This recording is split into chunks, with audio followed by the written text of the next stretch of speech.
Hi friends, welcome to my channel Pranavam Sree arts. ഇന്നത്തെ ദിവസത്തെ വീഡിയോയിൽ ഉൾപ്പെടുത്തിയിരിക്കുന്നത് ഇനി വരാൻ പോകുന്ന ശ്രേഷ്ഠമായ ദിവസത്തിൻ്റെ പ്രാധാന്യം നിങ്ങളിലേക്ക് എത്തിക്കുന്നതിന് വേണ്ടിയാണ്. എന്താണ് ജനുവരി 10 2025 പ്രത്യേകത എന്ന് നിങ്ങൾക്കറിയാമോ? വൈകുണ്ഠ ഏകാദശിയാണ്. ഹിന്ദു കലണ്ടറിലെ മാർഗശിര അല്ലെങ്കിൽ മാർഗഴി മാസത്തിലെ ശുക്ലപക്ഷത്തിലോ 11-ാം ചാന്ദ്രദിനത്തിലോ ആണ് വൈകുണ്ഠ ഏകാദശി ആഘോഷിക്കുന്നത്. വൈകുണ്ഠ ഏകാദശിയെപ്പറ്റി കൂടുതൽ മനസ്സിലാക്കാം. വൈകുണ്ഠ ഏകാദശിയുടെ ഉത്ഭവം, ചരിത്രം, പ്രാധാന്യം എന്നിവ മനസ്സിലാക്കാം. എല്ലാ ഏകാദശികളിലും ഏറ്റവും ശ്രേഷ്ഠമാണ് വൈകുണ്ഠ ഏകാദശി.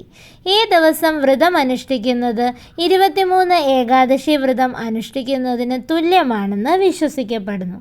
ഹൈന്ദവ പുരാണം അനുസരിച്ച് വൈകുണ്ഠം എന്ന വാക്കിൻ്റെ അർത്ഥം മഹാവിഷ്ണുവിൻ്റെ വാസസ്ഥലം എന്നാണ്. അവിടെ ഒന്നിനും കുറവില്ല, സമൃദ്ധി മാത്രം. ഏകാദശി എന്ന വാക്കിൻ്റെ അർത്ഥം സംസ്കൃത പദമാണ്, അതായത് ശുക്ലപക്ഷ അല്ലെങ്കിൽ 11-ാം ചാന്ദ്രദിനം, അമാവാസിക്കും പൗർണമിക്കും ഇടയിലുള്ള ദിവസം. പത്മപുരാണം അനുസരിച്ച് മഹാവിഷ്ണു മുരൻ എന്ന അസുരനോട് യുദ്ധം ചെയ്ത് പോരാട്ടത്തിനിടയിൽ വിശ്രമിക്കാൻ ഒരു ഗുഹയിലേക്ക് പോയി. അസുരനെ കൊല്ലാൻ ഒരു പുതിയ ആയുധം ഉണ്ടാക്കി. മഹാവിഷ്ണു വിശ്രമിക്കുമ്പോൾ മുരൻ എന്ന അസുരൻ അദ്ദേഹത്തെ ഗുഹയിൽ വെച്ച് കൊല്ലാൻ ശ്രമിച്ചു. എന്നിരുന്നാലും അവൻ്റെ ശ്രമങ്ങൾ നശിച്ചു. ഒരു സ്ത്രീ രൂപത്തിലുള്ള ഊർജം വിഷ്ണുവിൻ്റെ ശരീരത്തിൽ നിന്ന് പുറപ്പെടുകയും പകരം അവനെ കൊല്ലുകയും ചെയ്തു. ആ സ്ത്രീ ശക്തിയിൽ ആകൃഷ്ടനായ മഹാവിഷ്ണു അവളെ ഏകാദശി എന്ന് വിളിച്ചു. അവൻ അവൾക്ക് ഒരു വരവും നൽകി. ആ വരമാണ് ആ ദിവസം വ്രതം അനുഷ്ഠിക്കുന്ന ആർക്കും മോക്ഷം നൽകണം എന്ന് ഏകാദശി ദേവി ആവശ്യപ്പെട്ടു. മഹാവിഷ്ണു അവളുടെ ആ വരം നൽകി അനുഗ്രഹിച്ചു. അന്നു മുതൽ ഏകാദശി അല്ലെങ്കിൽ ഹിന്ദു കലണ്ടർ മാസമായ മാർഗശീർഷ അല്ലെങ്കിൽ മാർഗഴിയിലെ 11-ാം ചാന്ദ്രദിനത്തിൽ ആരെങ്കിലും വ്രതം അനുഷ്ഠിച്ചാൽ മോക്ഷം ലഭിക്കുകയും സ്വർഗത്തിൽ എത്തുകയും ചെയ്യുമെന്ന് വിശ്വസിക്കപ്പെടുന്നു.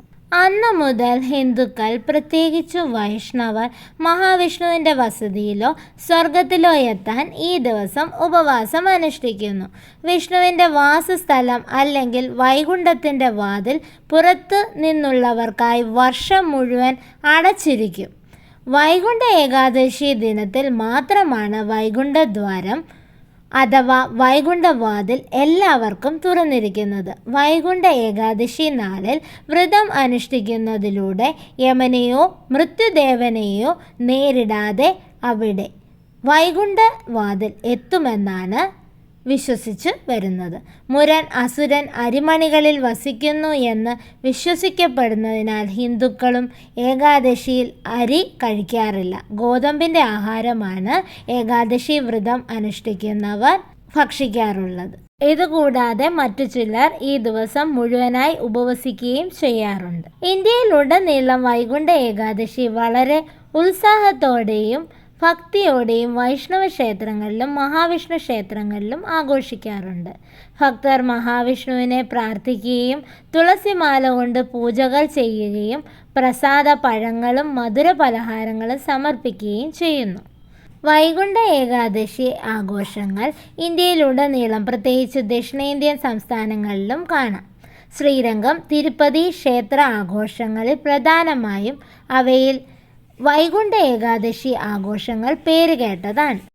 ഏവർക്കും മഹാവിഷ്ണുവിൻ്റെ അനുഗ്രഹം ജീവിതത്തിൽ ഉടനീളം ഉണ്ടാകട്ടെ എന്ന് പ്രാർത്ഥിക്കുന്നു.